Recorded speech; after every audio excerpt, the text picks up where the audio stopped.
Cuma apa? Ya tak omongi masyarakat ya tak omong. Nak ben brayo brais wae. Dari awal salat itu sunat. Ora usah maksa salat itu gremeng dari awal salat itu apa? Kan arah pejabat tak baduri salat itu. Ngagungan dicai biasa salat itu. Gua biasa dengan disani salat iki to biasa. Ya ini biasa mawon. Ya tapi kan jadi keramat ya wong suara gak biasa mawon gitu. Artinya bukan apa-apa ya. Mbok ya agama itu tidak usah sekere. Pon sunat tetep napa?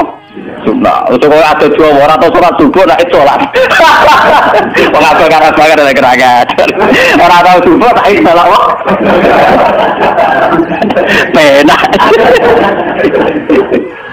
Subuh wajib merata tahu masjid napa? Al-Fatihah.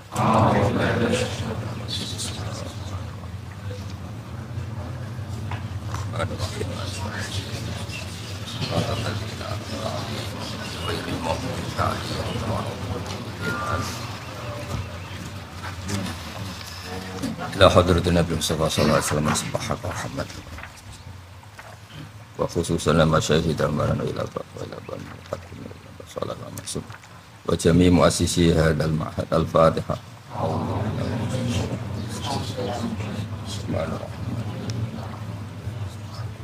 صراط الذين أنعمت عليهم غير المغضوب عليهم ولا الضالين. Jadi kimur kula niati saking dalam kepen ngaji masalah ulul amri ya. Ini ruang tenan. Terus kowe sampean waca ya, artinya sudah saya baca itu. Ini tafsir Munir karangannya Syekh Nawawi napa Banten. Masuk ulama Indonesia sing alim diakui teng Mekah teng Hijaz terutama nggih Syekh Nawawi Banten. Beliau itu guru Mbah Khalil Bangkalan. Mbah Khalil Bangkalan di murid golongannya Mbah Hasyim Asy'ari Satrusin. Ya Mbah Hasyim itu dibutuh Gusdur barat suara malah jurusan nanti. Jadi termasuk ulama top tenggene Mekah riyen itu Syekh Nawawi Banten. Sing ngarang tafsir Munir. Ngaten kula terangake. Hampir menjadi mainstream kalau kayak gubernur, kayak bupati, kayak lurah. Rata-rata legitimasinya secara syariat itu dianggap ulil apa? Amri ya. Dalam konteks NU mungkin itu PBNU, dalam konteks Muhammadiyah mungkin PP Muhammadiyah. Nah, urusannya ngaji ini ulil amri aku ngomong rugen gitu, lebih sederhana, lebih apa?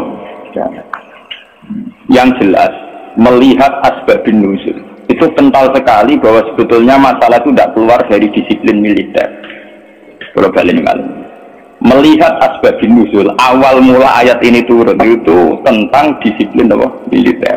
Karena dalam teori perang itu 1 detik 2 detik pasukan internal itu konflik bisa kelibas semua.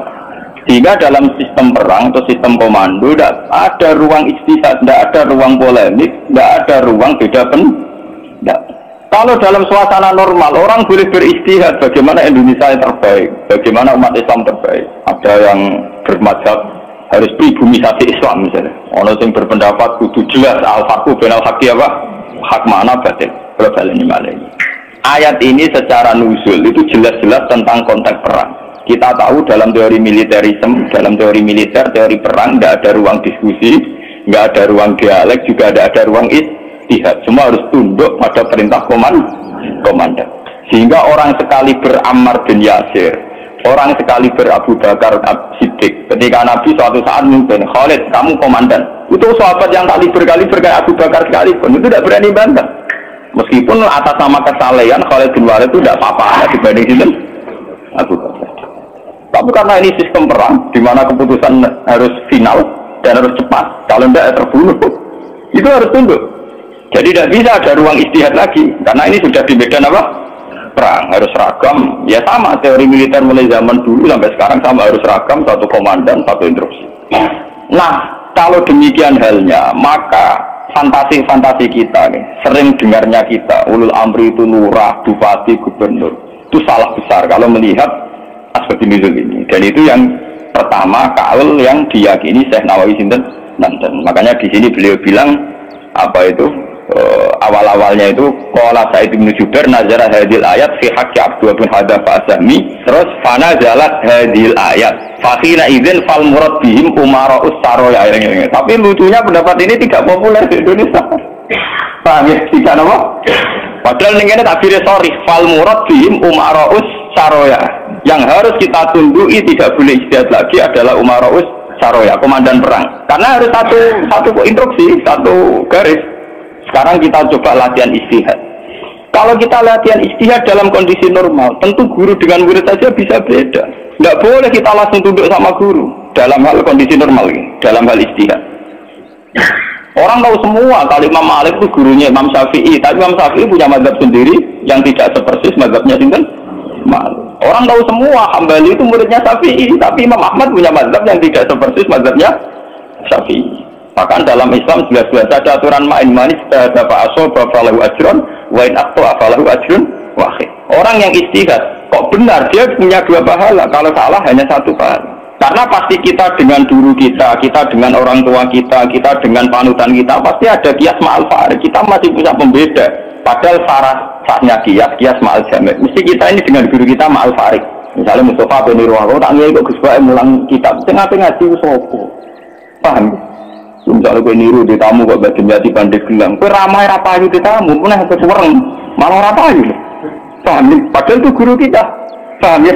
Banyak. Kenapa kita harus beda dengan guru? Bukan karena melawan, konteksnya beda. Misalnya istiqomahnya kiai tentu mulang santri. Kita tidak punya santri, ini tonggo. Paham ya? Iku tonggo sing kita kalah sejarahnya. Tahu durutan, tahu buroy. Barang mana kita mau jadi kiai mantan buroy ngerasa atau bingung kalau tidak lagi. Paham ya? Bagaimana mungkin kondisi sosial kita yang begini? Apa kiai PD kalau kiai sing sana turunin apa? Iya. Paham ya? Akhirnya kita tetap diam-diam punya format sendiri. Nah, makanya bagaimana mungkin ulul amri itu ditafsiri kalau harus seragam di luar konteks militer tentu salah besar. Malah Imam Nawawi memiliki dawuh bahwa ayat ini sebetulnya turun dalam konteks militer. Gini ku umara'us sarowi. Tapi tragisnya pendapat ini tidak populer di Indonesia. Mulai tiap lurah, bupati, tiap kiai yang mimpin ormas itu mengklaim kalau beliau-beliau itu adalah apa? Ulul amri. Dan kita harus taat, harus tunduk. Paham ya? Itu kalau menurut pendapat di sini ya, niku awal yang dipilih ya. Artinya Imam Nawawi menceritakan 3 pendapat, tapi yang diprioritaskan di pertama. Biasanya tradisinya ulama, kalau yang dihikayakan pertama itu yang diyakini, paham ya? Dia misalnya punya 3 hikayah pendapat, ya kok yang diletakkan di pertama berarti yang paling apa? Diyakini. Itu biasanya tradisinya ulama kultural. Paham ya? Terus pendapat kedua, qala ba'duhum ta'atullah wa rasulihi wajibatun qat'an. Sudah jelas ya, kalau taat Allah Rasul pasti wajib. Sekarang kalaupun ulul amri itu adalah penguasa atau ulama atau guru atau orang tua, itu dalam keputusan Islam yang ijma. Ini perlu dicatat. Dalam keputusan ijma, Islam yang sampai nopo? Ijma. Bukan dalam keputusan Islam yang masih dikhilafkan. Dan tidak banyak masalah Islam yang ijma. Perlu dicatat. Tidak banyak masalah Islam yang diijma. Misalnya sholat zuhur, paling yang diijma ulama itu hanya bentuknya yang 4 rakaat. Variasi sendal kepembok. Paham ya? Ndak kok si tangan nggo ning isole udel apa ning igo sing jare ilang mergo dicolong Adam keluar igo dikane sinten? Awak mindal ilai harus ditutupi nak sendal. Sendal kembok hadis kondi ku pirang-pirang. Paham ya? Oh, nak sholat wong Pakistan ngeten kenceng. Wong Nabi nate dawuh nang sholat sendal itu seneni. Maksudnya tanganan beno kaya biasane. Dadi ngeten. Pak, wono hadis nak cara riyen guru kula nate cerita. Nak salat wong Turki apike jajasan dasinan. Kejare Nabi, kowe nak salat kudu ala ahsani hayatikum, pada baju terbaik kalian. Sarung identik mbek wong nganggur. Paham ya? Berarti kena salat sarungan berarti sowan pangeran dengan pakaian penganggur. Paham ya? Mereka sarung itu gue kemulan, gue nyolong pelem, gue tabok dadu. Makanya orang Turki itu meyakini sholat yang baik itu pakai baju kehormatan. Itu sih gue sowan presiden gubernur dulu atau Mesir, tenggene Turki. Wong sholat mesti dadinan celananan. Paham ya? Karena Nabi hanya pakai aturan umum ala ahsanin apa? Hayatikum. Sehingga pernah ada ulama hadis besar di Al-Azhar itu khutbah dia dasinan tidak pakai baju. Ditanya itu tidak pakaian mainstream yang di Mesir, ulama Mesir, dia bilang ini ahsani hayatikum, ini keadaan terbaik saya. Paham? Jadi kalau pakai ukuran itu tentu kita sholat pakai sarung identik dengan pakaian istirahat, kemulan. Menon awang kota yang biasa celananan nganggo sarung bedak ning jeding, bedak ning kamar napa? mandi. Tentu itu pelecehan. Nganggo teori. Dan itu banyak ulama yang anti, betul banyak. Kalau sampean di Turki, di Pakistan, di daerah-daerah yang meyakini itu pakaian pengangguran, itu kriminal betul. Karena siarnya begitu, ya, tradisi siarnya begitu. Tapi kalau di Indonesia, untuk daerah tertentu juga, ada semua Indonesia, sarung itu identik dengan pakaiannya santri. Ya sudah, kita sarungan ala santri.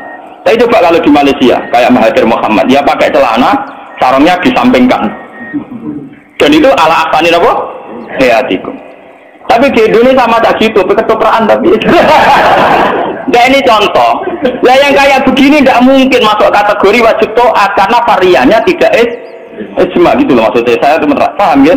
Nggak mungkin kita taat sama guru sama penguasa yang variannya begini karena tidak pada level nopo ijma. Paham ya? Mulane kula nu tak ngiling-ngilingan, kula ngertakoi santri kula, nak salat cepet. Ya sing wajib pokoknya rukuk itu juga dari subhanallah terus sujud pokoknya sing ijma-ijma tok kula niku pokoke standar sing cepet. Kula wiling-wilingan sunah Nabi mesti tidak. Kula sering kabenan putih udah wiling-wilingan sunah Nabi. Mergo kula cobaan gak mungkin. Daripada orang blas, wah wiling-wilingan Nabi seneng pakaian putih, kula seneng putih, wonten wiling-wilingan. Kula paling ra seneng klambi badhe jujur. Kula Nabi paling ra seneng klambi sing corake ruwet. Mergo Nabi nate diadhi ibadah iku menolak karena corake napa keruwetan. Jadi saubun lahu a'lamu cara Indonesia napa? Makanya itu untuk zina. Biasanya kalau dalam tradisi Islam yang untuk zina itu perempuan, apa? Makanya desain klambi takwa itu tidak ada yang badai karena memang kalau yang kaitan takwa itu identik dengan polos. Niki cerita sunnah loh guys. Artinya tidak ada yang saya kritik ya. Apa? Nah ini cerita ala asani apa? Ala asani hati. Tetapi yang menjadi masalah, kalau nanti diskusi BKI, tapi masalahnya ini loh, kelambine wong Indonesia paling damai itu hormatan itu badai. Makanya banyak kiai-kiai yang sholat Jumatan malah bilang ngaku badai. Alasannya Jumatan disunatkan pakai putih, kalau tidak baju terbaik. Nah kadang badai itu menempati kasta terbaik.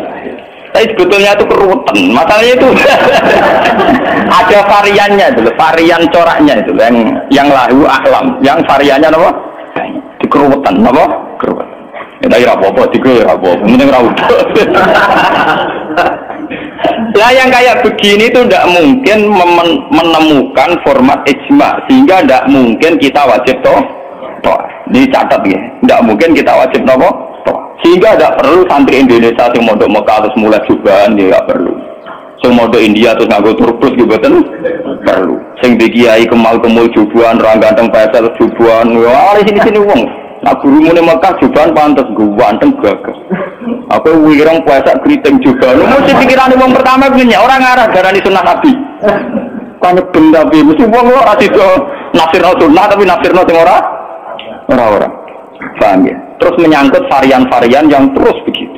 Ya termasuk yang diijmai ulama yang paling sensitif tentu masalah nikah. Itu mulai dulu sampai sekarang kita harus syukur sama pemerintahan Indonesia. Delala kersane Allah diputuskan sepihak. Sebetulnya sepihak, saya ulang-ulang sepihak. Format nikah di Indonesia mengikuti mazhab Syafi'i, yaitu harus ada wali atau pengganti wali dan dua saksi. Itu berkah betul bagi Indonesia. Delala mulai dulu mulai pemerintahan Belanda, karena zaman Belanda sendiri itu urusan nikah, tolak, waris sama wakaf itu juga sudah diserahkan ulama-ulama Islam itu mulai zaman Belanda sampai sekarang. Karena nikah itu yang ila darajatil ijma itu hanya berapa? Jika ada varian-varian mazhab kayak Dawud Al-Zahiri, di Syiah sendiri ada mut'ah. Di Indonesia sendiri saatnya ngomong sing wis ra kuat ngebet terus akhirnya nganggo khilah-khilah napa? Mut'ah. Dasar ngajine Dawud Al-Zahiri itu khilah-khilah dhewe. Termasuk dia nanti orang kiai terkenal gegere ra karuan perkara mut'ah janda populer. Itu memang repot. Tapi apapun repotnya itu tidak boleh divonis zina. Apapun repotnya, sampai jangan pernah menvonis itu nopo zina. Ya kalau tidak cocok, tapi jangan pernah menvonis itu zina. Karena aturan main dalam vonis, dalam sanksi itu ngendikane Nabi idraul hudud bisyubuhat. Fa innal imama la ayyukhti afil afwi khairun min ayyukhti afil uqubah. Coba cari jalan terbaik yang paling bisa ditahmilkan, bisa dimumumikan. Karena seorang imam salah dalam mengampuni itu masih baik daripada salah dalam membuat hukuman. Salahnya pura itu benar. salah tangkap itu ngeri, paham ya? Nah salahnya pura orang arah masalah. Kalau balen. Jadi kalau masalah sing ila darajatil ijma, tentu ulama wajib diikuti. Dan menyangkut sholat yang ila darajatil ijma itu bisa dihitung. Paling itu tadi bentuk subuh 2 rakaat itu ijma. Kunute wis ora ijma. Kunute pun mboten apa? Ijma. Bismillah mboten ijma. Sampeyan sholat nang masjid Mekah ning haram ora ngarang ana maca napa? Bismillah. Jare wong Syafi'i ta ora maca bismillah. Sekotawa KPIH itu pinter oleh ngerayu jamaah itu mau colon karena masih speaker orang-orang mereka ngomong sapi itu mana nanti kita kok tenan sah apa buatan Gus mau Fatihah buatan mau apa bismillah itu ketua KPIH itu mau tapi apa bukan nanti speaker atau orang ayo kru jadi jamaah ya goblok ini game pun tak ngoten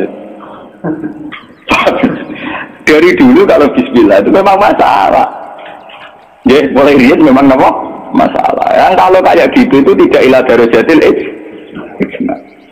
Lalu wonten cerita ulama Wahabi ketemu ulama Sunni. Zamane Sunni dan Indonesia itu NU. Kita koi. Bismillah itu ayatun min kulli suratin utawa ora. Dari ulama NU ya ayatun min kulli suratin.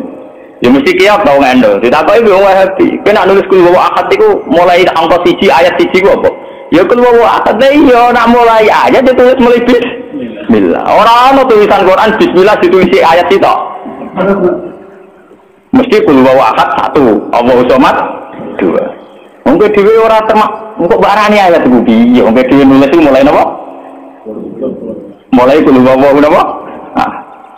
Tapi ulama dia kalah sitok ning Fatihah. Khusus Fatihah itu sebetulnya dalam ini ulama Wahabi itu pasti salah. Khusus Fatihah itu memang mulai dulunya dulu zaman ulama hadis. Khusus Fatihah itu bismillah ayatun minha. Ya, ayatun minal Fatihah.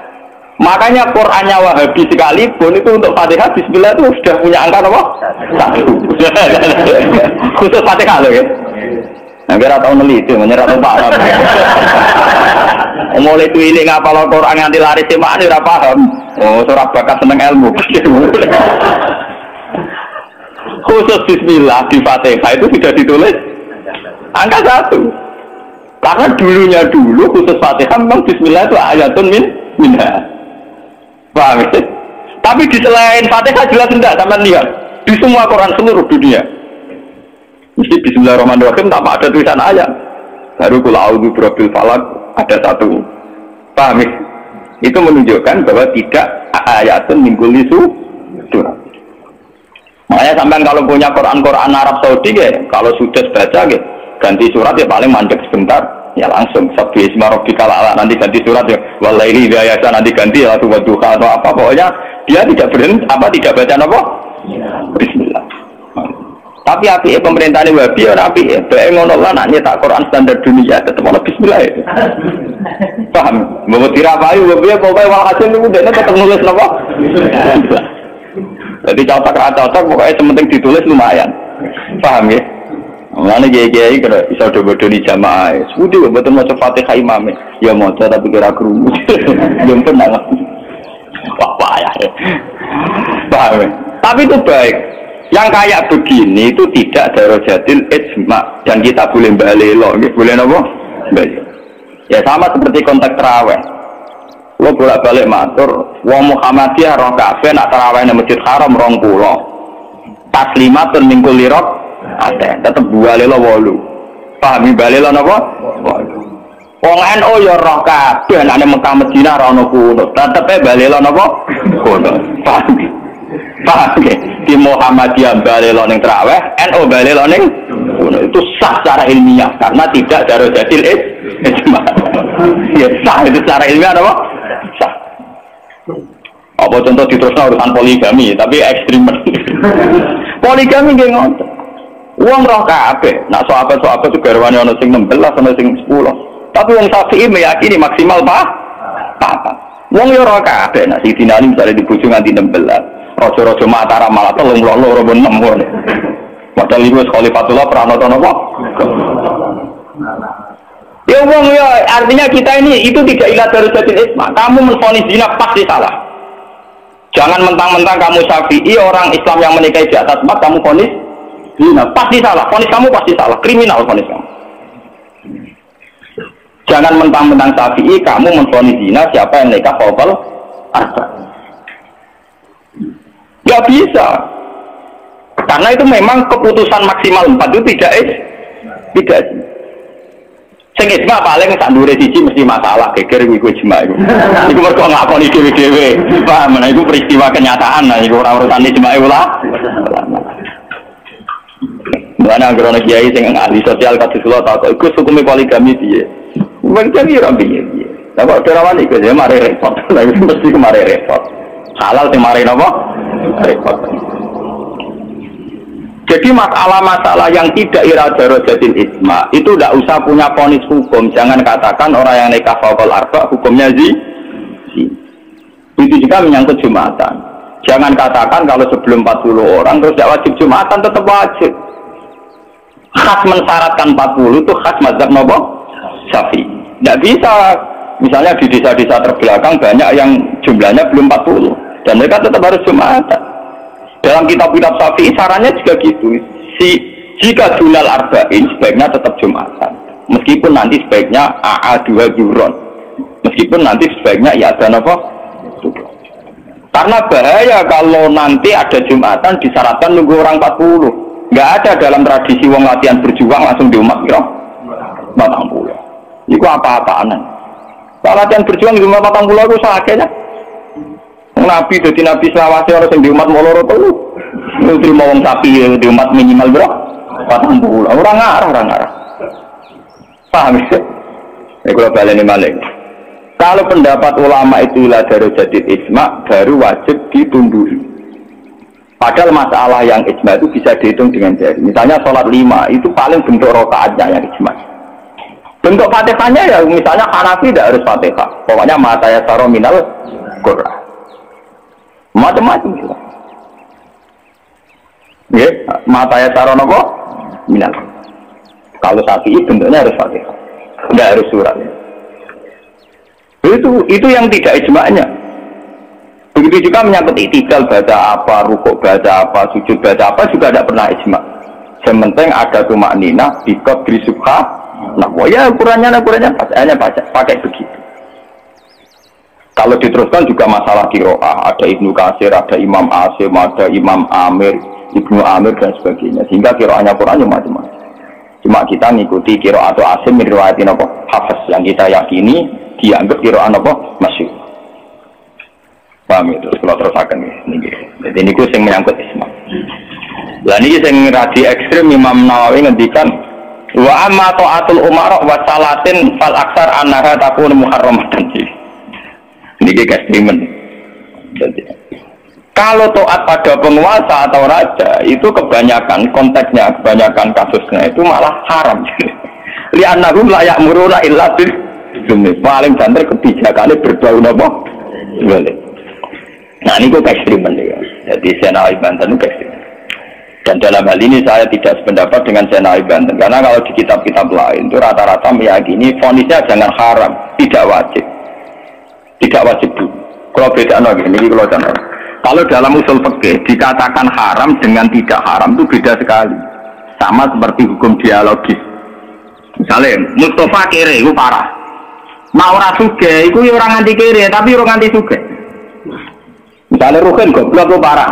Tapi nak darani Rukin gak ngalim tapi orang anti goblok.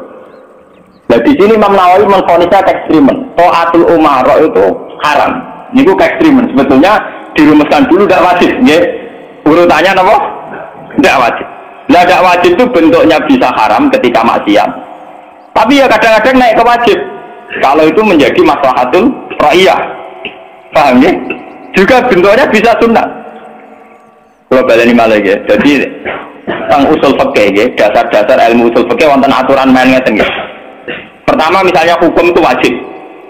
Ada tidak wajib. Nah tidak wajib itu bisa sunat, bisa mubah, netral, ya, bisa khilafil aula. Jadi jangan divonis haram dulu, ya, jangan divonis haram.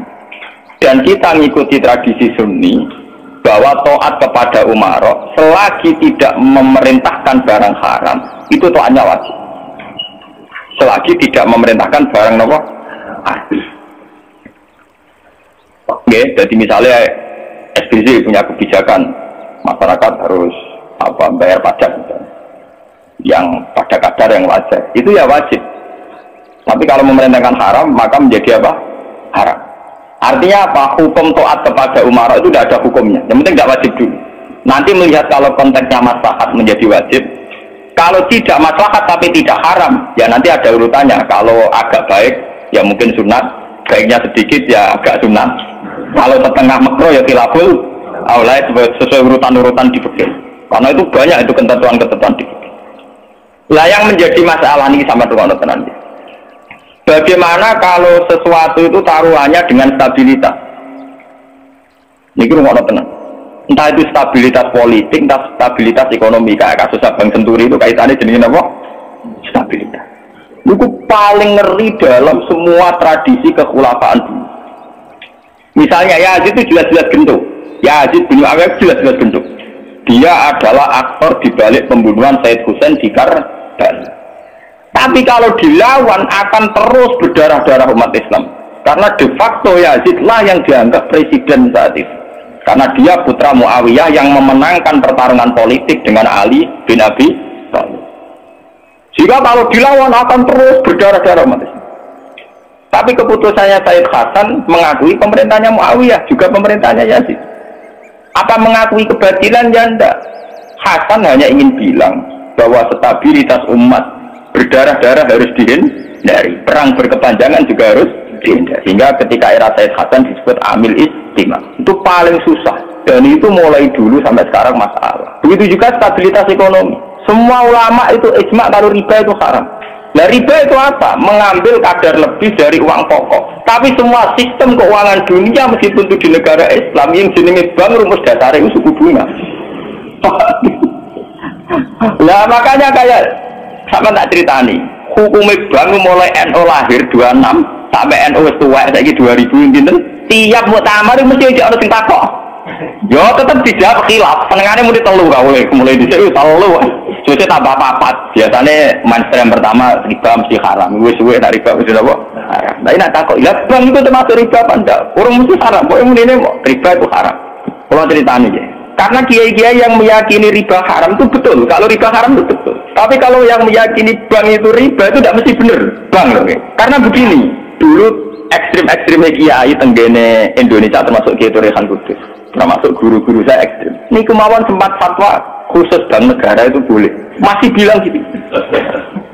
Lihat di keputusan-keputusan RW itu. Yang masih punya ruang boleh bank apa? Bank negara. Alasannya dalam sistem moneter modern tidak bisa menghindari yang namanya bank. Meskipun rumus bank tentu suku bunga atau melibatkan bunga. Tapi yang boleh itu kadarnya kayak apa? Tentu ad-daruratu muqaddaratun biqadriha. Ada aturan sesuatu yang nggak bisa dihindari. Misalnya kasus deflasi atau mengalami pengurangan nilai tukar.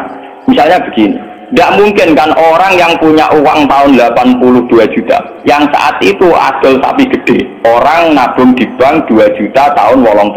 Tentu 2 juta itu jual sapi besar, regane rom kan nggak mungkin 2010 sing sapi disepakati rego 8 juta tetap dibayar rom juta. Paham ya? Masa yang kayak itu termasuk riba? Toh tidak keluar dari Rasul Mal durung juta kan aslinya sapi. Bagaimana mungkin kamu katakan itu keluar Rasul Mal sapi regane 2 juta tahun 80. Saiki sapi tahun 2010 mesti regane misalnya 10. Paham? Lah nek 8 juta mbok anggap riba, lho Rasul Mal kok sapi ini saiki regane 10 juta. Lha iku sing dadi masalah ulama. Makanya dulu ketika rektor Al-Azhar sing jenenge Muhammad Saltut, kenapa Saltut itu populer di dunia akademik? Mergo dia tahu kontroversi mengatakan jika riba itu ada juz'un yasirun yang menutup angka penyusutan uang, maka itu belum sampai kategori apa? Cuma sing dadi masalah di Jawa yang kita alami. Terus yang diakui syariat kan hanya terus pakai emas. Sementara terus wong desa pakai sapi, mergo ora duwe emas. Misalnya begini, ini pengalaman saya nih. Kulo nu sering ngani konflik tonggo-tonggo masalah ngoten. Misale adike mantu, cara kuno rak diutangi kakake. Mbok Gus pokoke riyen kula utangi pedhet. Pas niku payu 400.000. Tahun 80. Saiki tukarane wis ra rukun tahun 2010 ya ini wis aku. Mbok Gus pokoke riyen kula utangi sapi pedhet. Lah iya dhisik mau 400.000 saiki tak tor 400.000 dari sing utang oleh dolim. Anak saya kita pikir telur.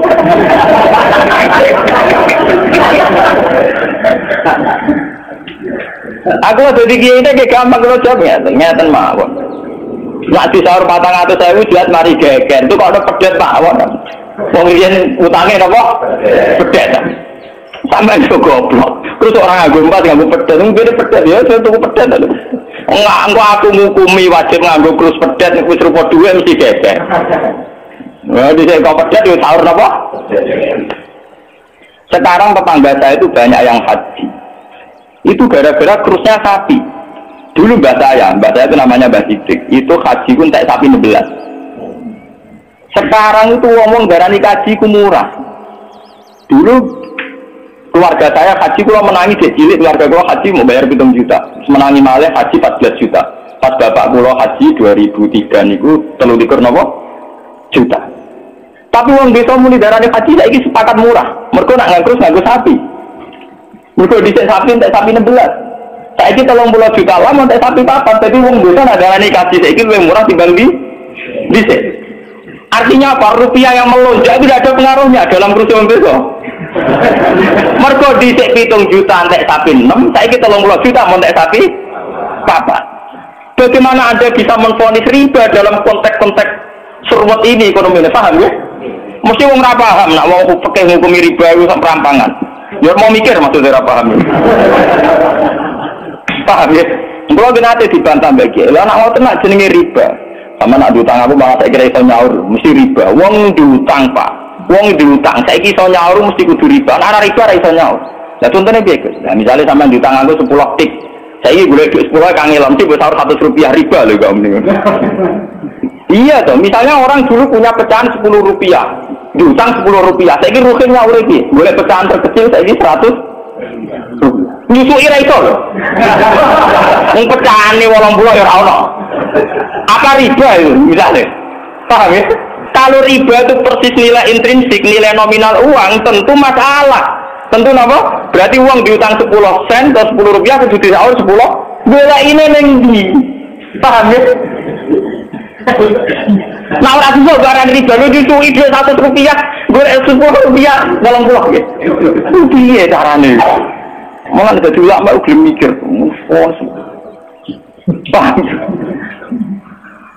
Nah yang kayak begini ini masalahnya itu repot. Kalau sudah menyangkut stabilitas, entah itu politik, entah ekonomi, pasti repot. Ini kasus-kasus ini, kasus Bank Senturi, kasus masalah intelijen itu kalau pertimbangannya stabilitas politik ada intelijen, stabilitas ekonomi ada permainan bank, dua ono LPS, buah ono KKS, buah ono bulat. Podo untuk stabilitas kiai yang ngono, antar kiai rapati ngalim itu dilindungi, ngono kiai.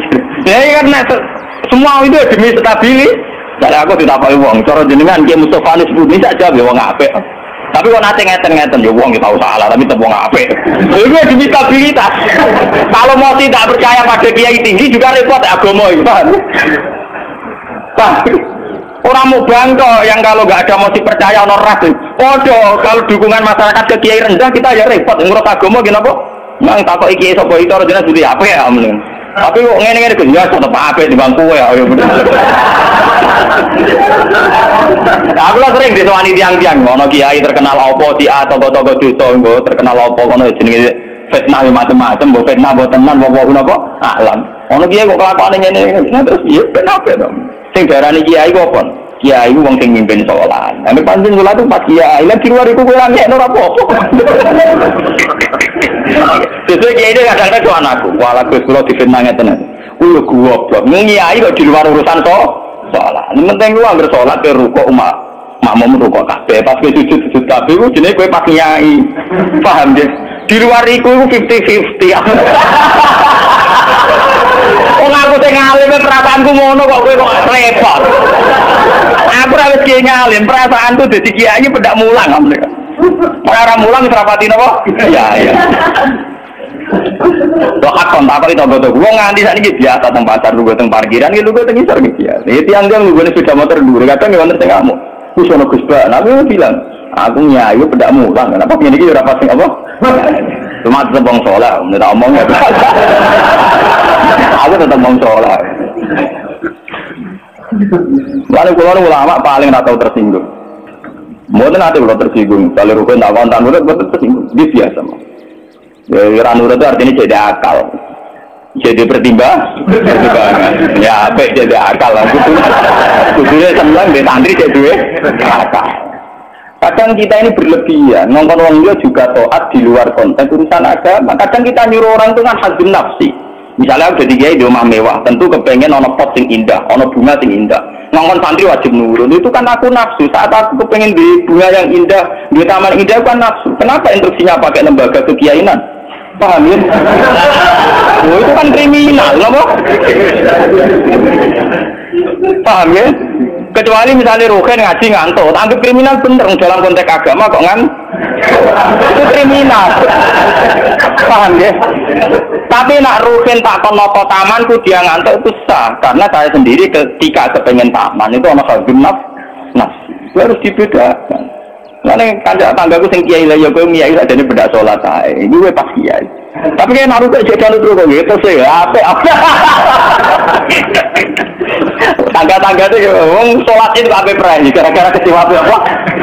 Ya tak omongi masyarakat ya tak omong. Nak ben prai yo prai wae. Dari awal salat itu ku sunah to. Ora usah maksa salat itu terbaik gremeng dari awal salat itu apa? Kan arah pejabat tak baduri ra salat itu. Ngaku nganti saya biasa ra salat itu. Gua biasa lu nganti sandi ra salat iki tok-tok biasa. Ya ini biasa mawon. Ya tapi kan jadi sekeramat ya wong suara kayak biasa mon gitu. Artinya bukan apa ya, mbok ya agama itu tidak usah dikere. Pon sunat tetep napa? Sunat. Kalau ada dua orang atau sholat subuh nak sholat. Mengapa karena sebagai ada gerakan. Orang tahu subuh tak sholat wah. Menak. Subuh wajib tahu masjid napa? Paham. Maka dan itu yang dipakai ulama-ulama dulu kayak Khulafaur Rasyidin pakai itu. Kalau perintahnya itu pribadi, mereka dari awal tidak mewajibkan, sehingga mereka tidak punya masalah yang serius. Kalau baru atas nama agama, benar-benar wajib toh. Ada sekarang itu kan rancu. Ngono arwah, nah ono santri kriminal kabeh. Misalnya wong lunga, misalnya kiai lunga kudu mobil sumban, kudu rosi, kudu. Itu kan bagaimanapun ada hazim nafsi. Ya kita ngongkon santri ya ngongkon, ben cung mobil ubah resi. Tapi kita tahu kalau itu pada unsur hazim. Nah rodok ngantuk sithik-sithik mbek anggap yo keben. Paham ya? Kecuali kita ngongkon sholat, mbek anggap kita marahi yang soal pangeran jangan. Harus kita bedakan mana perintah kita yang masih berbau nafsu, yang mana benar-benar orisinil faktor agama. Faktor apa? Agama. Dan itu yang dipraktikkan Rasulullah. In udhiya yafu wala yu'aqib wa in khusima yasmut wala yujah. Nabi kalau disakiti secara pribadi mudah dia memaafkan, beliau mudah memaafkan. Tapi wa idza du'a haqqullah, kalau haqqullah yang sudah diterlantarkan itu beliau baru tersinggung. Nah, sekarang kan sudah campur aduk. Hazim nafsi di lembaga-lembaga apa? Maka tak kandhani kudu nurut. Partai itu partaiku. Ya PKB atau P3. Kalau PDIP paham. Jangan dia kok PDIP, kalau penet tak perjuangan. Lalu mulai dia kata, partai apa bagus? Belum PDIP tapi penet tak. Nah bagus dia perjuangan. Jadi orang murid butuh apa? Perjuangan. Enak melihat PDIP golongan karya. Kau ngalim butuh sering berkarya. Mohon kalau terusakan. Dan ini yang termasuk antike Dawe Senawi Banten.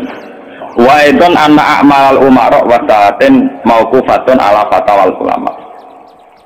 Jadi sing sederengnya ayat.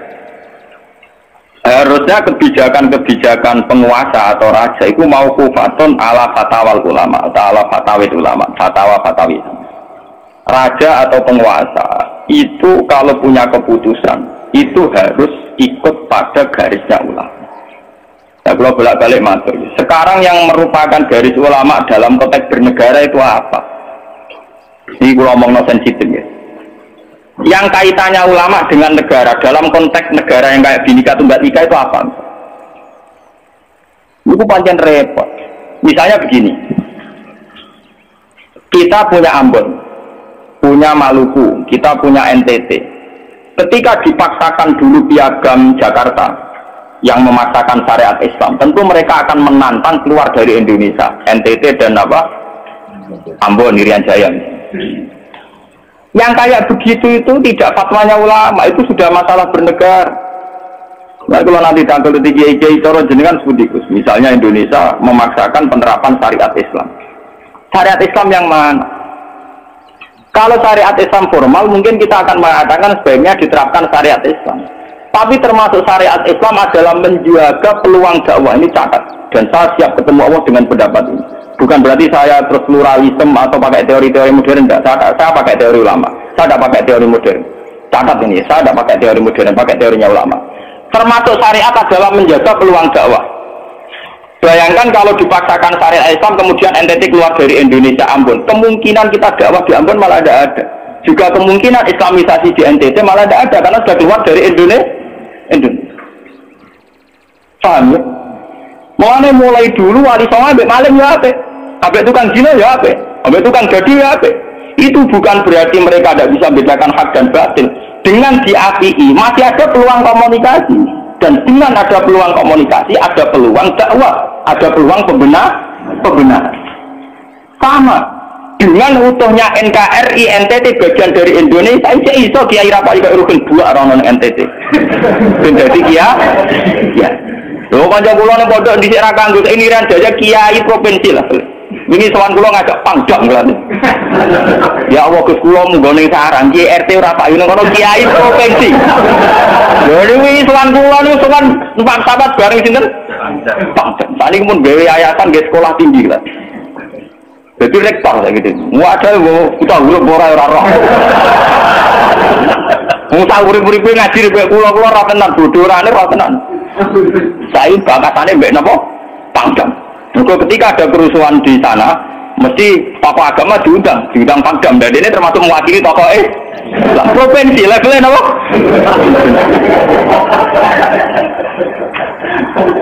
Artinya logika sehat kita, kalau kita memaksakan syariat Islam formal malah NTT lepas, itu kan berarti tidak ada kesempatan toh dengan tidak lepas, toh kita bukan berarti tidak ingin dakwah, kan tetap ingin apa? Mau nih bojo ngecewakno lae aja pegat. Nak ra mbok pegat ana kesempatan dandani nek kena wong ra iso.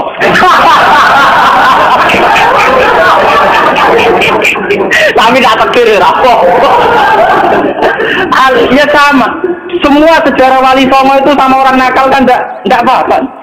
Sampeyan delok biografi Ki Khudari Tegalrejo, dijak terkenal kancanan bajingan. Bajingane tunduk mergo sungkan ramae lho. Teng Rembang ana jenenge Ki Sahid, wong e ganteng ya toreko. Niku wonten bajingan tobat mergo kula sungkan bebas saya. Mboten nate duka mek kula, bar ketemu kula pengen senyum. Lha iku sungkan senyume nganti tobat. Artinya apa? Saat kita ekstrim atas nama hak dan batil malah lari. Toh teori itu ya diakui Quran, walaupun tafazzan ghalidul qalbi lan fadlu min hawli. Toh teori itu juga tidak jauh-jauh dari aturan Islam.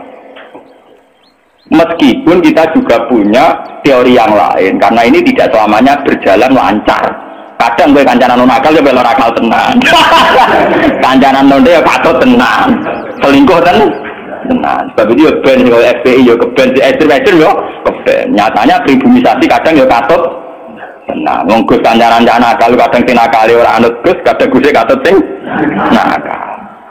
Malah jadi rocker. Dari sisi pertama dakwah dibeli Gus sing malah nyanyi. Orang yang grup band malah wiridan malah.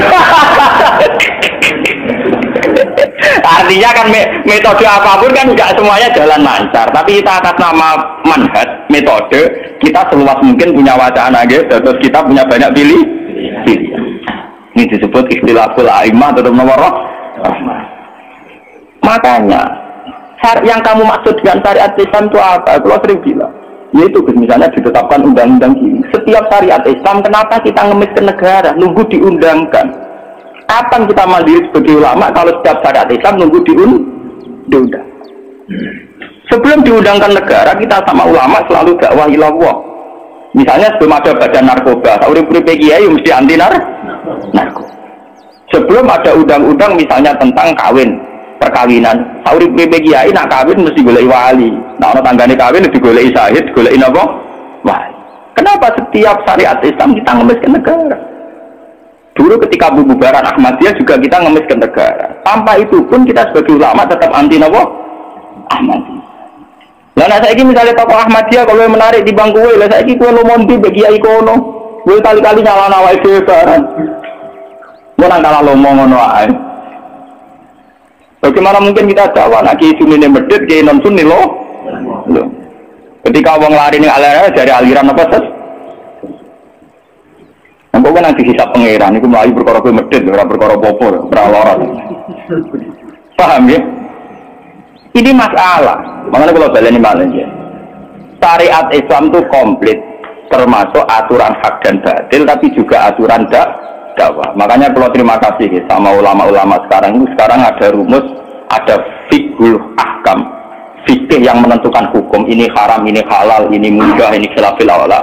Tapi juga ada fiqhud dakwah, di mana dalam sebuah proses diperlukan satu toleransi, jenis apa fiqhud dakwah. Dan itu penting kita kaji. Karena dalam sejarah Makkiyah juga begitu, dalam sejarah apa Makkiyah. Ketika periode Mekah, zina itu tidak pernah halal. Kamu catat, zina itu tidak pernah halal. Maling juga tidak pernah halal. Tapi ada periode 13 tahun di mana Nabi tidak sering ngomong haramnya zina, juga tidak ada hukuman bagi pezina. Artinya apa? Tidak mendesak untuk membicarakan urusan zina, urusan maling. Karena yang mendesak saat itu urusan tauhid.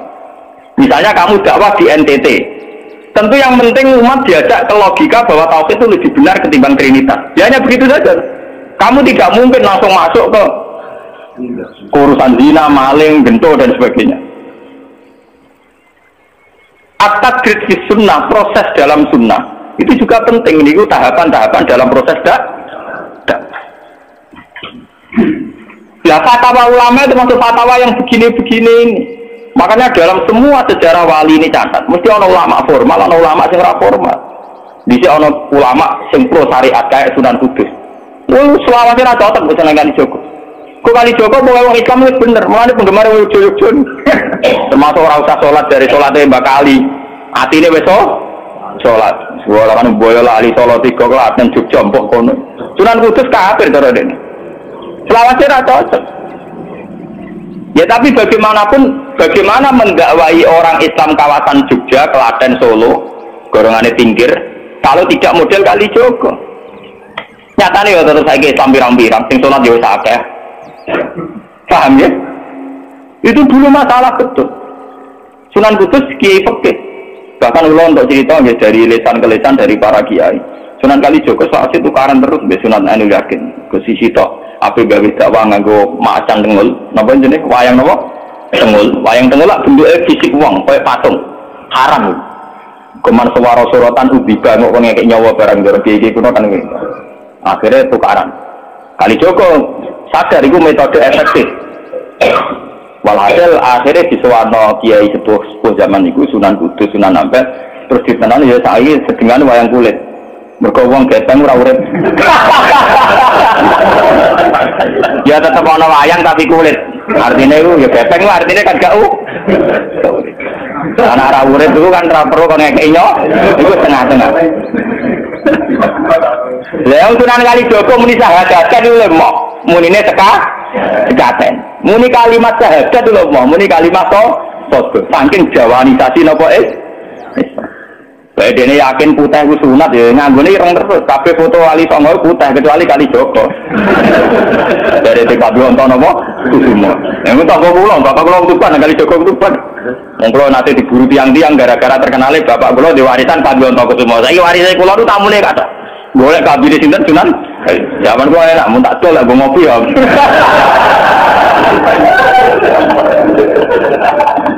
Mau aku barang apik tiba didol go ngopi. Sing duwe aku terserah kula kan. Oh nyawang tenan wong alim bisa bakat ono semua. Payah tenan. Mulai dulu Abu Yazid Al-Bustami juga begitu. Mesti ada ulama yang di kampung-kampung. Sama tak ceritaan ya, biar ulama syariat tidak terlalu ekstrim. Zaman Sayyidina Umar jadi khalifah. Khalifah resmi yang ditunjuk para sahabat. dan saat itu belum banyak konflik, ya belum banyak apa. Itu Sayyidina Umar mendapat amanah dari Rasulullah Shallallahu Alaihi Wasallam. Umar, saya punya umat, dia adalah orang terbaik di zamannya. Ini saya punya umat, dia adalah orang terbaik di zamannya. Namanya Uwais Al-Qarni. Kalau kamu ketemu dia, salamku untuknya. Dan kamu harus minta doa supaya husnul khotimah. Terus dari Umar, pakai Fabi. Pulang ngertosis pundi. Dia udah penyakit baros. Saat habarullah ilamu diadirham. Walhasil nih gue katifil aisar ada bekas penyakit baros tinggal tak apa?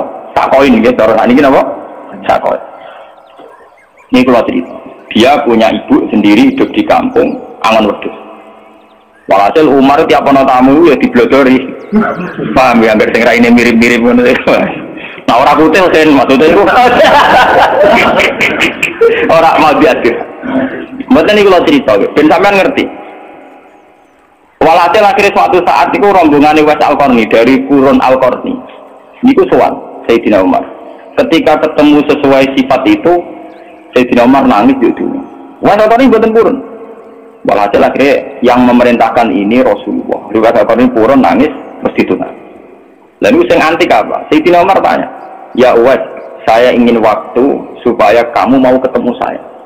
Tidak ya Umar, ini harus pertemuan terakhir. Ini harus pertemuan apa? Terakhir. Walhasil semenjak itu tidak ketemu lagi sama Umar. Artinya apa? Dan itu saya yakin, sama tidak usah anut pulau, keduren anut makam pulau. Dan resiko, sama mesti rawani. Artinya begini, ketika orang dengan izzatil Islam, ini catat betul. Misalnya wong jadi kiai gede, kados kiai kula misalnya kiai Memun, kados Hasyim Muzadi, kados Gus Dur, kayak kiai besar. Jangan-jangan nikmatnya jadi kiai besar oleh umat loh, oleh umat tidak oleh mereka ya, jangan salah paham. Oleh umat ditafsirkan wajar dong mereka senang jadi kiai, di mobil mewah, di duit akeh pengaruhnya gede. Misalnya Habib Lutfi, orang-orang punya pengaruh di Hamid Pasuruan umat. Artinya apa? Mereka aku yakin mereka orang-orang soleh yang bisa nikmati keberhadiran Allah Subhanahu. Tapi umat tetap membaca mereka bagaimanapun ada fasilitas. Umar sebagai khalifah punya pengaruh, punya uang, punya otoritas. Bagaimana dengan fakta bahwa Islam juga mengajarkan orang hanya nyaman hanya satu dengan Allah, dengan kebenaran. Tapi dengan percontohan orang-orang kayak Uwais Al-Qarni, maka Islam utuh. Ada penjaga syariat kayak Sayyidina Umar, Habib Lutfi, Kiai Memun, Kiai Hamid Pasuruan. Orang-orang jadi sentral, cara teori sosial jadi mercusuar. Tapi ada orang-orang yang menunjukkan bahwa dia bisa bahagia aja dengan kebenaran. Paham ya? Akhirnya umat kan enak. Lu kados kula nu ngrasakno tenan. Kula nu nganti saiki rong tau jeneng imam masjid. Padahal imam itu sungkan lho. Kula mboten nate pidato. Kula besok ya sing pasar be anak kula dhewean mboten ngajak pengawal. Saya tunjukkan kepada umat bahwa ajaran Islam yang sebenarnya yang bisa membahagiakan adalah senang pangeran titik. Dan kewajiban dasar dalam Islam wong kon rumah anak. Soal pengaruhnya aku, saya ngomong ini jujur loh. Saya punya pengaruh kalau ngaji saya banyak. Tapi saya tahu betul yang kewajiban pada saya, yang hakiki hanyalah saya pada anak saya. Awaladin soleh. Tahu nona hadis bakas santri. Rabbi habli miladun kadzurriatan thayyibah. Ora ono tulaban. Ora ono ning Quran hadis bakas santri. Ketok tangan bonan. Paham ya? Artinya apa? Kalau santri-santri punya cita-cita kayak kiainya, nanti dulu itu kan terbayang kiai yang mulia, kiai yang dapat suanan banyak, kiai yang dicucupi wong akeh. Itu bahaya sekali. Mau nak mulai ada di mana mutung, perempal-perempul. Aku ngalim lah orang kiai udah jadi kiai. Ya untuk jadi kiai itu kan gampang. Orang nikmati sholat, nikmati ibadah, nikmati kebenaran, wah hakikate kiai, paham ya? Malah dia gento, nak nyaratno enak ngenteni mulu. Kulo nganti saniki, bayangno saniki, umpama sampean saiki kuwabe lho ora seneng kulo. Kulo nek ndak ada masalah. Kulo kok krungu kabar saniki sing seneng jenengane bubar kabeh. Sami sekolah zarah lho boten susah. Hakon men. Hakon wah men boten susah. Karena saya harus melatih diri bahwa kebenaran Islam. Uwais Al-Qarni mau tukang angon wedhus rumah ibu. Agar itu dagangan ning pasar nak badi di rumah ibu. Tapi dengan begini dia walinya setingkat Sayyidina Umar. Karena apa? Itu tadi menjadi percontohan bahwa untuk menjadi hamba yang baik tidak perlu semegah Umar, tidak harus semahal Umar. Sama ndak usah niru ya, masalah itu Isra Mulyo loh, artinya ya sudah. Nggak usah niru, ini hanya pelajaran saja. Tapi nak kula tak tiru tenan, artinya tak tiru biar saya hidup saya itu murah. Tanyakan istri saya, kula sering kau bojo kula, "Dek, aku nak mati langsung bener. Masa ngenteni iki gede, wae kuburan jero terus bener." Yo ora usah ngundang wong, yo ora usah disolati, nek anakku ning omahe kon nyolati, nek ora yo. Oh, ora usah repot. Lah nek sing tepat tepung kadang, ini itu enggak urusan dengan saya. Yang penting aku kepengen sok anakku nyolati. Dengan demikian kita biasa jadi kiai yang muda. Aku muda bahagia karena punya anak, seneng anak sudah. Coba kalau saya menargetkan bahagia ngenteni umat yang banyak, ngenteni loyale ra gendi ning kiai liya, partene ora gendi partai tokoh liya. Loro ati, paham ya? Wes loro ati ra bener cara penge. Begitu juga era Abu Yazid Al-Bustami, dia juga punya teman wali sing tukang ngancani preman-preman. Nanti kalau critakno jenengan. Jadi Abu Yazid Al-Bustami saking ainul yakin nang swarga takok pangeran Gusti, kalau saya di surga temannya siapa? Itu rata kok mlebu ora, tapi kalau saya di surga itu temannya siapa? Kok dia ini yakin kelasnya itu tidak ada yang bandingi. Jadi dia ini dua kelas yang ora ono sing banding. Sampai pangeran walhasil dijawab si A misalnya. Ya Ruken misalnya. Ruken itu atuan cekak gak piring Jepang itu atau keturunan. Dia preman tidak nyerahin aja preman terus walhasil terus orang dipetui pas neng warung mau minum-minuman. Jadi ini betul minum, dia kopi banyu biasa, banyu putih. Kancane udah minum kan? Akhirnya Bu Yazid balik kanan. Jangan-jangan ngipi saya salah. Mosok koncoku ning swarga kok wong ngono iku. Pas sampai balik kanan dicelo, ya Bu Yazid, ya betul, saya teman kamu di surga.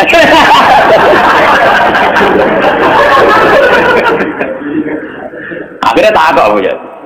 Kowe wali kelas atas kok kelakuanmu. Kulo ngandani wong minum-minum itu dalam proses dakwai mereka itu separuh tak tobat. Sing separuh tugas jenengan mriyang. Awalane seperti yang wali resmi kon tobat wong mereka.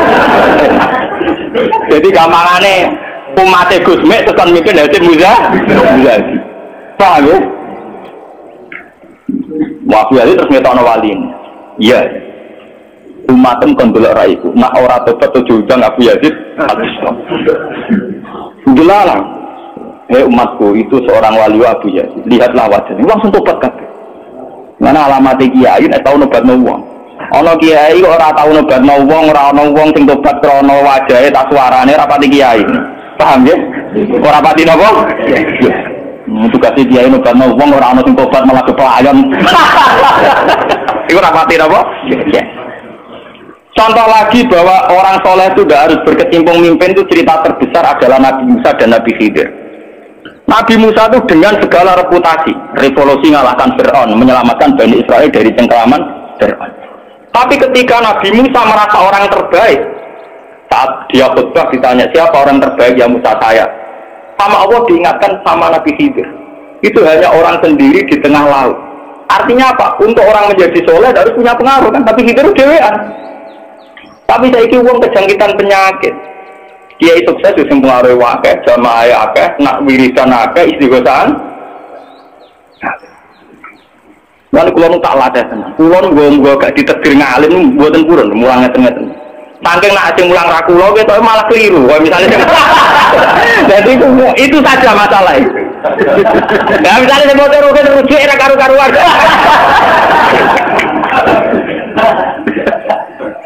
Tapi saya tetap menjaga energi ala Uwais Al-Qarni hingga detik ini saya jaga. Biar saya mudah ikhlas. Islam itu gampang. Dengan kita tidak mentargetkan pengaruh maka mudah syukur. Kalau ngerasa tenang.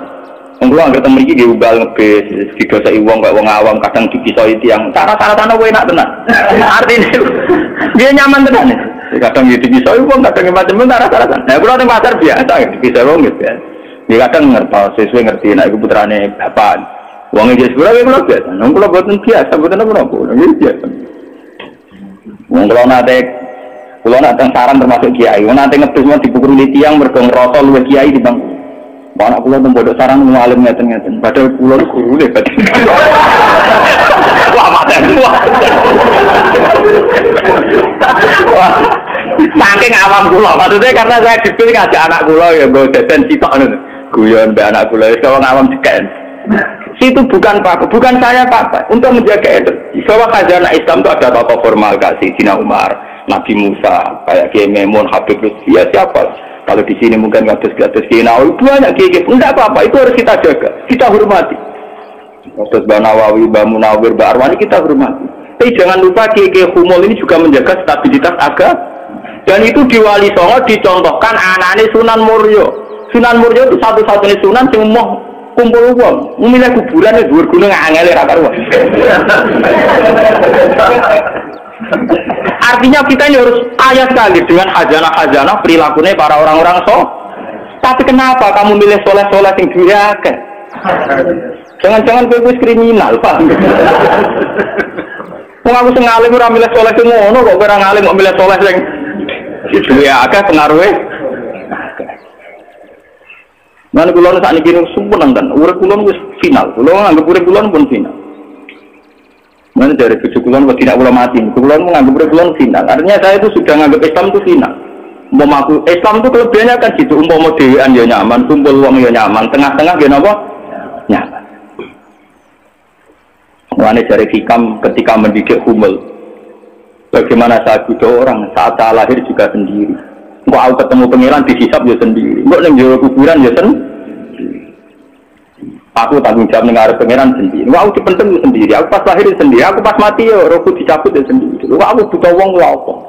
Tapi sekarang manusia semenjak ada teori ilmu sosial itu kulino didikte betapa pentingnya pengaruh relasi jaringan. Wah, teori bulet kok mbok not. Paham ya? Pembulatan teori ngono apa? Biasanya ini Rembang kasusnya ini rame-rame badai pilkada. Wah, Amerika disewani kandidat-kandidat. Dan ini pulau ini untuk bocoran. Paling sumpah kena absuan jenengan. Tapi kandidat takut arak-arak kasus. Padahal cara pulau disewani ini buron. Tapi kita tahu pulau lebih nikmat tak dolaran sampai anak pulau. Kita akan dari asisten. Ya apa-apa ini. Tapi ya janji ketemu. Wah, 4 dolaran sampai anak tak di sini anak. Mungkin cara Quran itu bupati sampai anak itu dibakat itu hubungan wong tua sampai apa? Mbok kowe bupati dolan apa hal dolan anak temen anakku. Ana lho kudu ora ana banyak ngono karo Quran dibakas wae anak. Ning Quran dibakas kewajiban wong tua ben apa? Anak la tu doro walidatum diwaladia wala mauludulahu diwaladi. Engko nek mati ndak matabnu adam ing kota amaluhu. Engko termasuk ya awaladin salihin. Nabi-nabi susahe Rabbi habli min ladunka dzurriatan thayyibah. Itu ilmu-ilmu kiai-kiai anyar sing nuruti nafsu, ono pentingnya relasi, jaringan macam-macam. Ya memang penting, hablum minan nas itu penting, tapi sepenting-pentingnya itu masih penting sing fardhu ain, rupane malah kadang ngamu anak, aku njobo dihormati kuwi anakku malah ora hormat aku. Lah menyen nyai ini njobo be anake ra tau nyai. Paham ya? Ambek tamu ramah anak disentak, boleh. Pahamin apa tuh? Mesti anaknya rapati toat. Wong anaknya sering disentak demi wong li. Berkali-kali wong liya disentak demi anaknya. Bareng anaknya ra hormat, wong aku ning titi dihormati malah anakku dhewe ra. Wis salah itu. Lho kula nganti sakniki sore anak kula tak jawab, nganti sakniki. Bukan apa kalau kepengen niru tradisi yang soleh-soleh dhisik. Nabi Musa, misalnya nak Uwais Al-Qarni mendapat kehormatan gitu, perkara ngurmat ibu. Kanjeng Nabi sering cerita, ono wali sing nak sowan wong ditolak, iku dadi wali mau perkara ngurmat anake jare kanjeng. Mana ngendikane kanjeng Nabi ono wong kerja ning pasar adol kayu kok mulai nggo nafkah ya anake bojone iku hakon ala Allah untuk mencintai dia. Dan ternyata kewaliannya Uwais Al-Qarni yang model Humul, model tertutup setingkat kewaliannya Sayyidina Umar. Nabi Khidir yang tanpa pengaruh Muhammad berikan di pinggir laut dianggap setara dengan Nabi Musa yang tahu revolusi, tahu prestasi ngusir Fir'aun, nenggelam nyatanya derajatnya dipakai Nabi. Artinya begini loh, jangan-jangan kita mengidolakan ulama besar itu bukan karena keulamaannya, alimnya enggak, tapi karena kebesaran. Buktinya saat kita mulai orang jadi kiai mutung. Padahal untuk jadi kiai itu gampang. Kowe nek ijek salat subuh, ora selingkuh, ora domino, ora togel, iku ya kiai. Sidarani kiai sapa? Sidarani wali ala inna auliya Allahi la khaufun alaihim wa lahum yahzanun. Ya mu alladzina amanu wa kanu yattaqun. Ora ana tarife wali kiai alladzina lahum tulab sing duwe santri. Alladzina lahum thalabah sing duwe murid to ora. Wani kok nyai ini sampean wis kiai. Mulai sakniki anggere sampean wis salat subuh ya 2 rakaat. Zuhur ya 4 rakaat. Pokoke sing wis kaya ijma' ulama, sampean kudu yakin nek wis kiai. Anggap ae kaya wis Al-Qarni nek Nabi.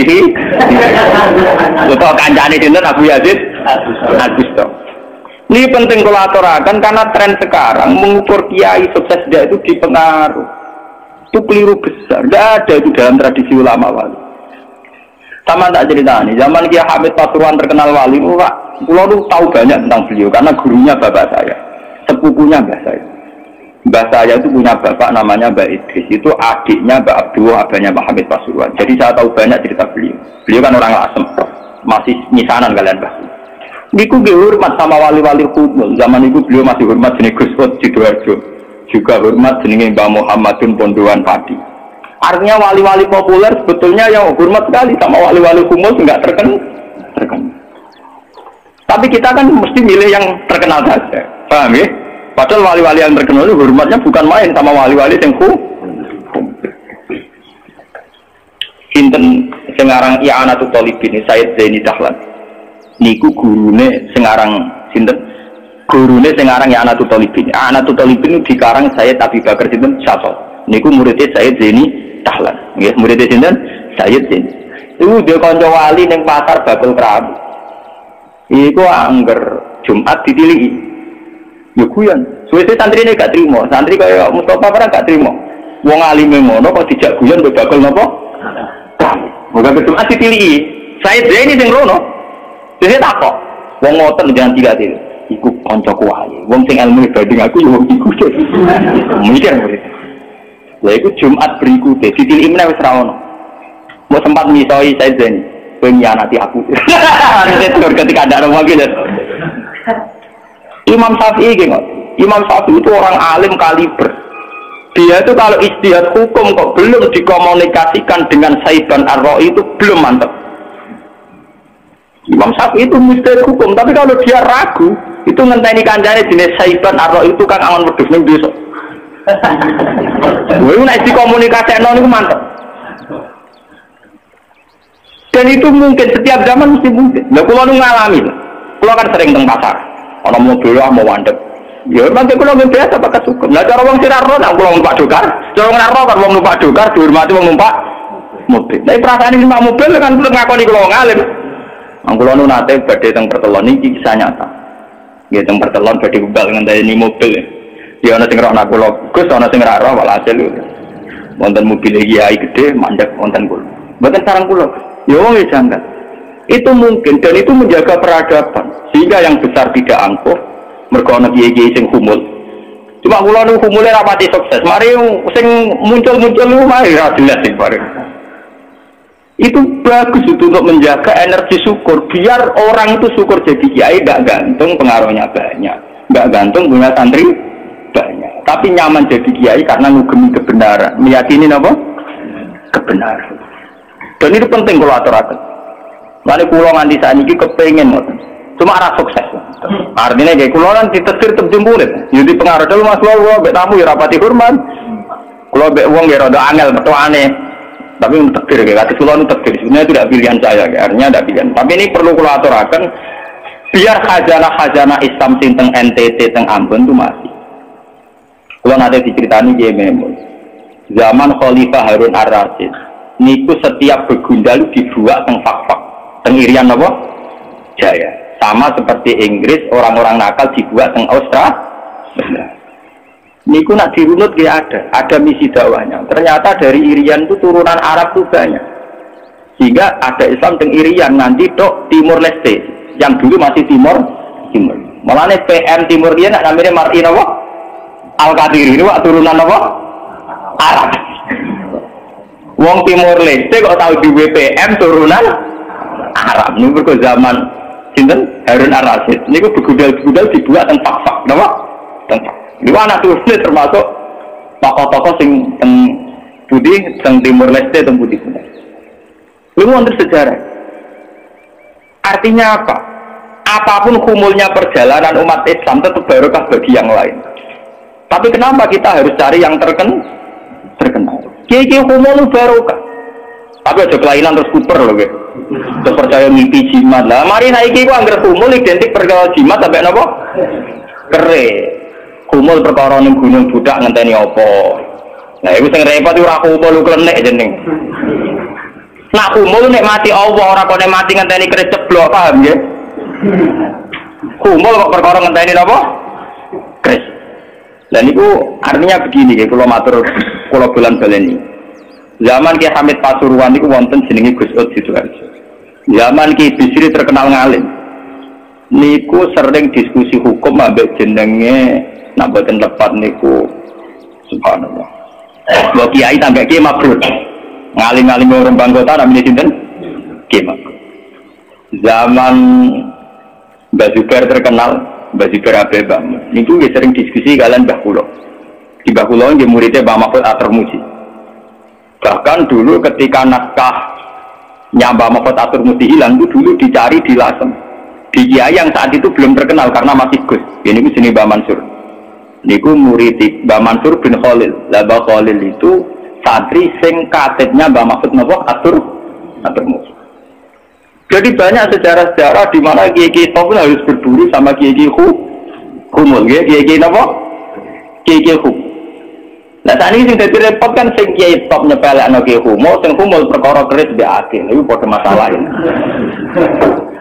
Padahal andekan seperti cerita-cerita dulu Imam Syafi'i cari Saiban Ar-Ra'i, Sayyidina Umar cari Uwais Al-Qarni. Itu akan stabil Islam. Artinya stabil begini loh. Orang merasa Islam itu nyaman bukan karena derajat-derajat duniawi.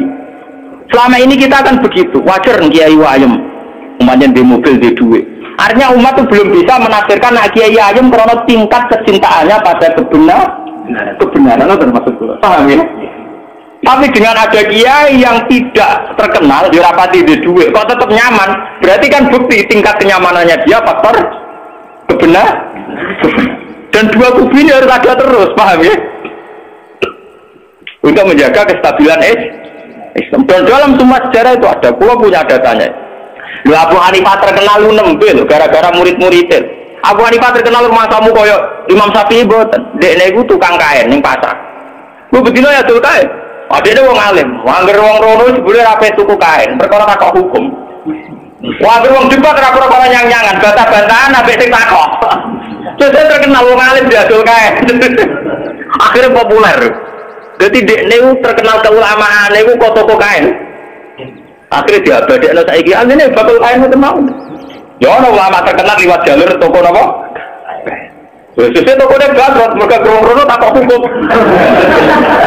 Niku sinten? Abu Hanifah. Saniki kok terapati ngalim ngetokno kiai ne. Aku lho bertahun-tahun di kanca sing ora kula ngalim nggih kathah. Saniki yo getun mergo anak kula wong ngalim. Lah kok kula wis repot kadung monangan niku repot. Muga-muga kaya roken humul. Mun kula terusaken nggih. Jadi wau nggih dadi fatwa ulama yang tidak ijma itu tidak harus diikuti. Wal ulama fil haqiqah umar fa ulul amri. Pun nggih Al-Fatihah.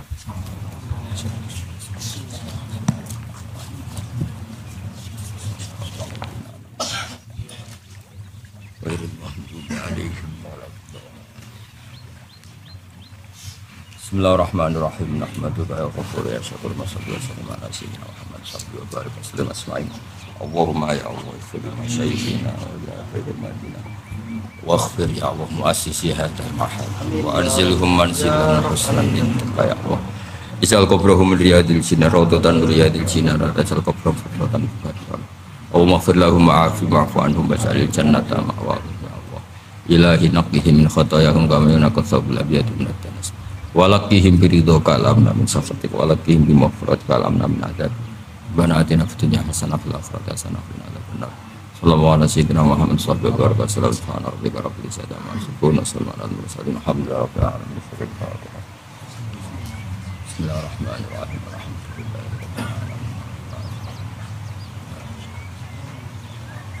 عليهم غير المغضوب عليهم ولا الضالين